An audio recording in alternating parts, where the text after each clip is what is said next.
Hi, my name is Vijay Chandu, and my tech talk topic is connecting the dots, identifying network structure via graph signal processing.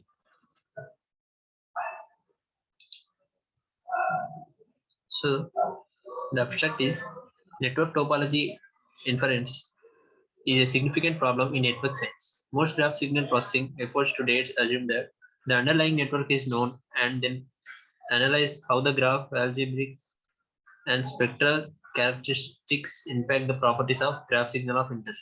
Such an assumption is often untenable beyond applications dealing with example directly observable social and infrastructure networks and typical adapted construction schemes are largely inferred, distinctly lacking an element of validation.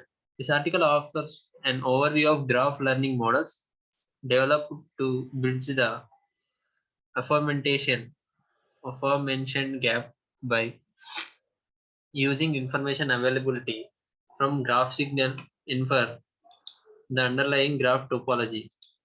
Fairly mature statistical approaches are surveyed first, where correlation analysis takes center stage along with its connections to covariance selection and high dimensional regression for learning Gaussian graphical models.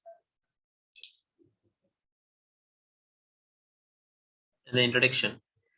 Under the assumption that the signals are related to the topology of the graph, where they are supported, the goal of graph signal processing is to develop algorithms that fruitfully leverage this relational construction and can make inference about this relationship even when they are only partially observed. Many GSP efforts to date assume that the underlying network is known and then analyze how the graph algebraic and spectacular characteristics impact the properties of graph signals of interest. However, such an assumption is often untenable in practice and arguable.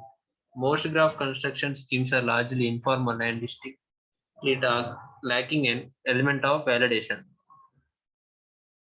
In this tutorial, we offer an overview of network topology and inference method developed by the bridge and aforementioned gap by using information available from graph signal along with the innovative GSP tools and models to infer the underlying graph structure.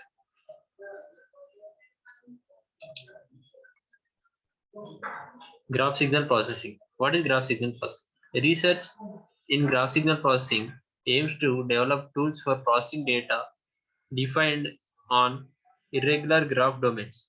Graphs offer the ability to model such data and complex interactions among them. For example, users on Twitter can be modeled as nodes, while their friend connections can be modeled as edges. So here is a picture representation of it.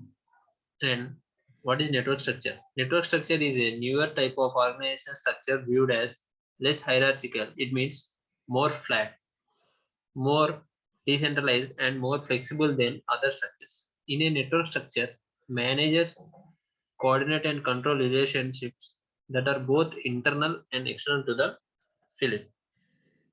So, fundamentals and applications of graph signal processing.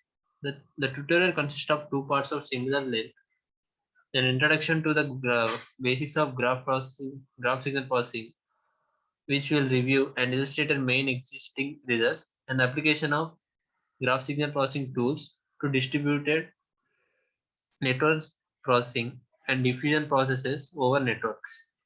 The first part introduces the field of GSP, motivates its usefulness via meaningful applications, and presents in a deactive, didactic, yet concise manner its foundational concepts which have been derived over the past 5 years. The second part focuses on contemporary results. We will first illustrate the GSP is well suited to model and study diffusion process over networks. With the premise in mind, we revisit classical signal processing problems such as sampling, interpolation, system identification, and filtering. So, this is a These are the two pictures of revised smooth graph signals, approximate irregular non-smooth graph signals by capturing both large variations and boundaries as well as small variations within pieces. Data captured in A, the picture A represents data captured in Manhattan, and B, precise smooth approximation to the data with 50 coefficients. So here I end my presentation.